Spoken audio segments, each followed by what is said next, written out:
O mga kababayan, papayag ka ba na ikaw ang pinakapoging tao sa buong mundo? Pero ganyan ang itsura mo! Ay, Diyos mio. Na ang sabi ni Atty. Topacio mga kababayan, itsura pa lang kagulpi-gulpi na. Na kaya raw yan ang inilagay dyan sa posisyon mga kababayan eh. Yung mga ganyang itsura na ayon kay Topacio mga kababayan, kamukha ni Diwata.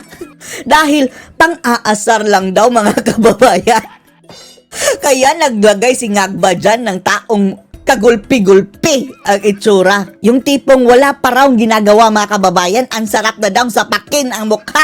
Kaloorin niyo po ha. Ito na ay intindihan ko kayo. Huwag niyo pong sayangin ang puot ninyo kay General Torre. Oh. Di ba sikat na sikat si Torre ngayon mga kababayan na ang tawag pa nga kay Torre, supot!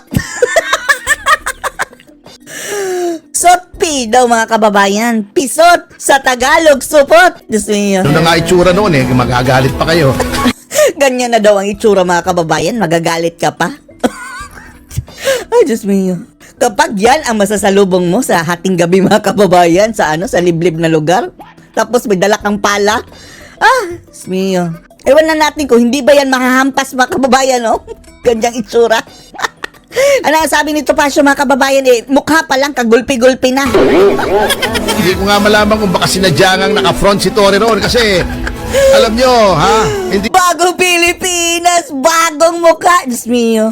Ito na ang mukha ng bagong Pilipinas sa kababayan, Kawawang naman Pilipinas. siguro criminal akto na sabihin. Yung mukha kasi ni General Torre, alam nyo yung takaw bugbog. Takaw bugbog. Eto mga kababayan, ito hindi yan naging general. Malamang kung magpupunta-punta yan sa tondo, bugbog sarado ang aabutin nito. Yung pag nakikita mo, para gusto mo sapakin kahit walang ginagawa. Okay, gano'n.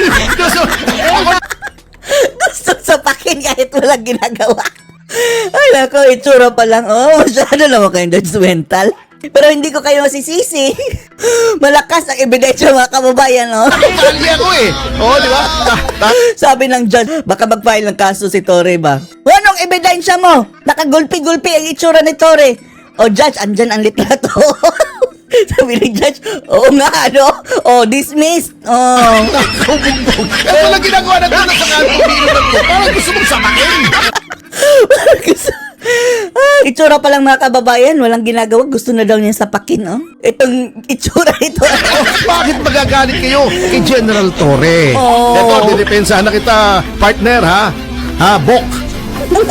Didepensahan na kita kahit kamukha mo si Diwata.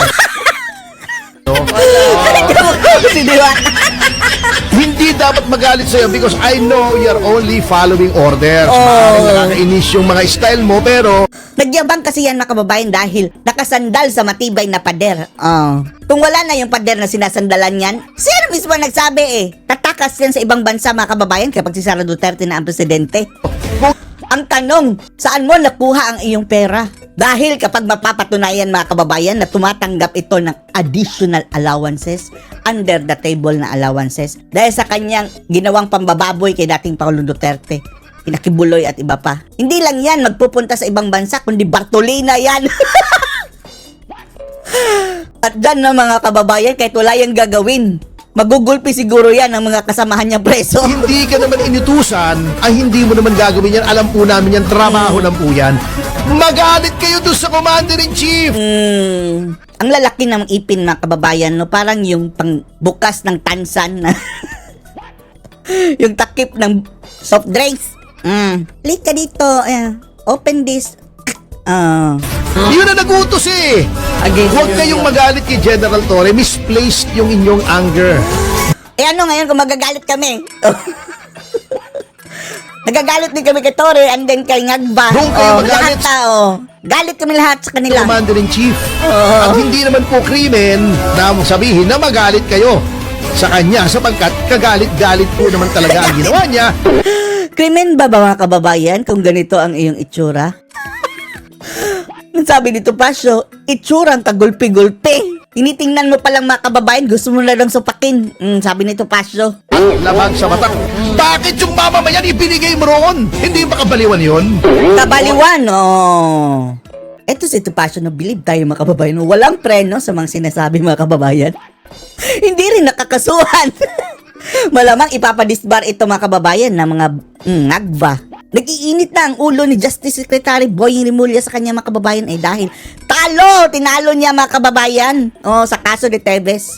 Diyan pa lang makikita nyo na ng maling-mali itong ginawa On so many levels, legal, ethical, moral. On so many levels, maling-mali. Nasira tuloy yung pangalan nila uli. Bumalik. Yung mga Marcos ang tinutukoy mga kababayan. Dati naman yung sira, no? Nabudol lang tayo nabudol tayo. And then, lumabas din ang totoo na bulok yun talaga. Nako, wala na yan. Hindi ko na malaman kung bakit.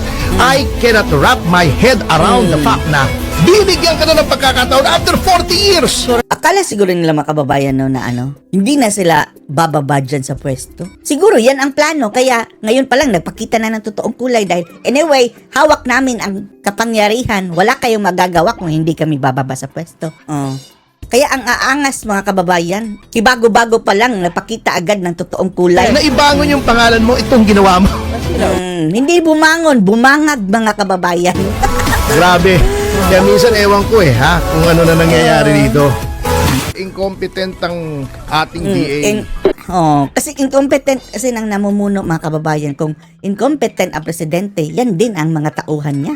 Ibang topic na naman ito tungkol sa DA mga kababayan. Nangyayari dyan, sorry. Diba, bumaba si BBM sa Department of Agriculture sa sekretary sa kanyang sarili. Akala natin, sige, siguro matutulungan na mabibigyan na talaga ng sapat na atensyon itong ating mga magsasaka. And then mga kababayan, only to know na wala ring magandang nagawa.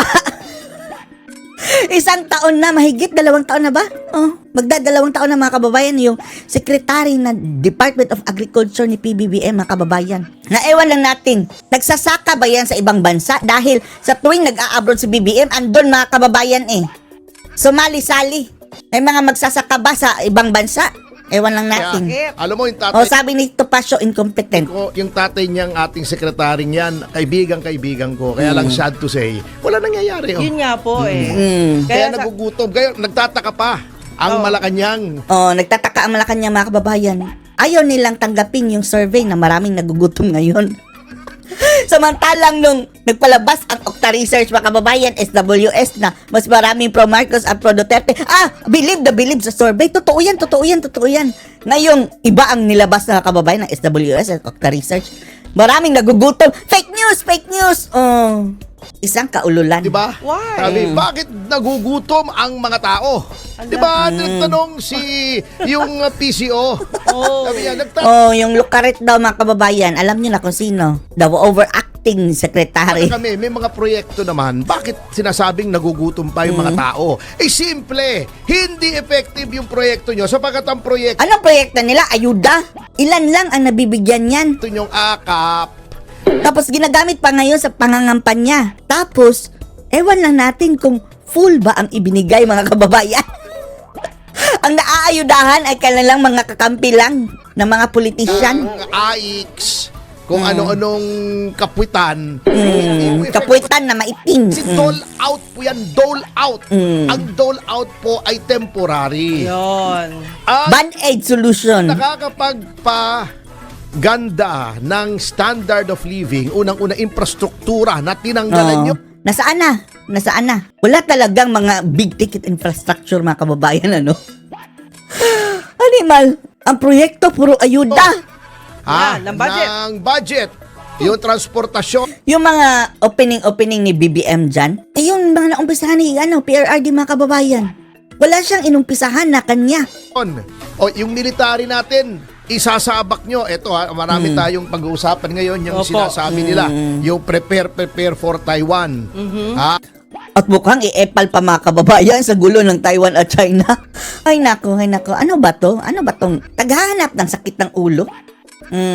So anong masasabi niyo dito mga kababayan sa mga pangyayari ngayon sa ating bansa? Post your comments below.